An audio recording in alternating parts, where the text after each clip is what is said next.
What's up everyone? Welcome to Ashley Talks Movies and welcome to my review of The Naked Gun, a reboot of the spoof comedies from the late 1980s and early 1990s that starred Leslie Nielsen as bumbling detective Frank Drebin.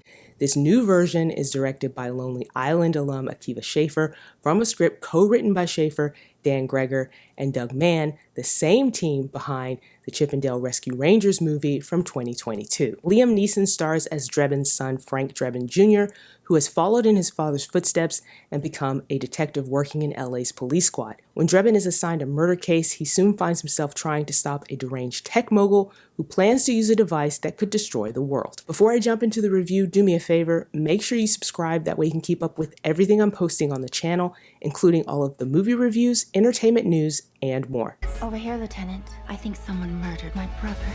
Please, take a chair. Thank you.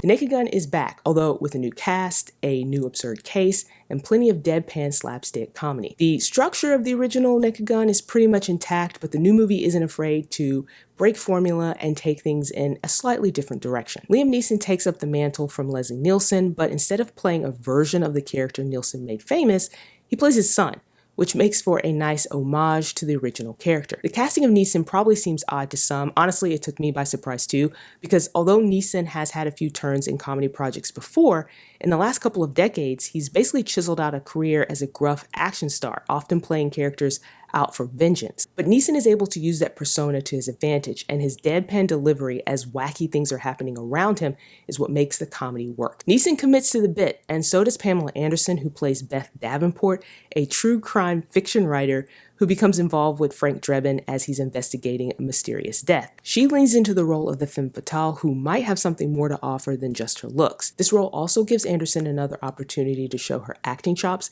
and it's clear she's having fun, especially during one memorable scene in a jazz club. The cast also includes Paul Walterhauser as Frank's well-meaning partner Ed Hawken Jr., the son of Captain Ed Hawken from the original movies, Danny Houston, who is wonderful as the movie's villain Richard Kane, a tech billionaire who has a vision for reshaping the world to suit men like him, and Kevin Durand as Sig Gustafsson, one of Kane's top henchmen. The new Naked Gun still spoofs police procedurals, adding modern touches like POV body cam-like footage, but it also takes aim at modern action movies, most notably Mission Impossible. This movie definitely channels the comedic sensibilities of the original movie, including as many jokes, visual gags, wordplay, and running gags that it can fit into an 85-minute runtime. And to the movie's credit, most of the comedy works and is delivered at a nearly rapid-fire pace. I laughed out loud throughout this movie, and it was fun trying to spot all the different gags the filmmakers had stuffed into each scene. But not all of the jokes work.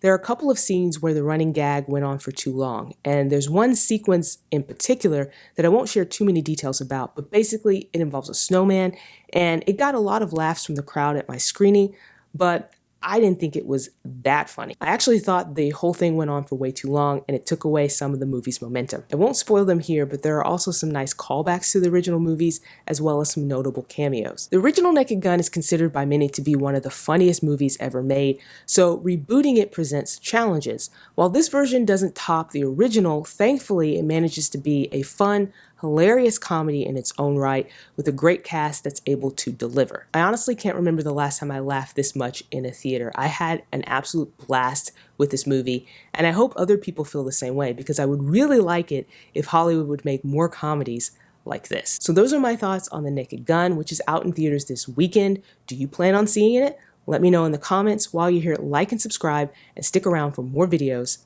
like this.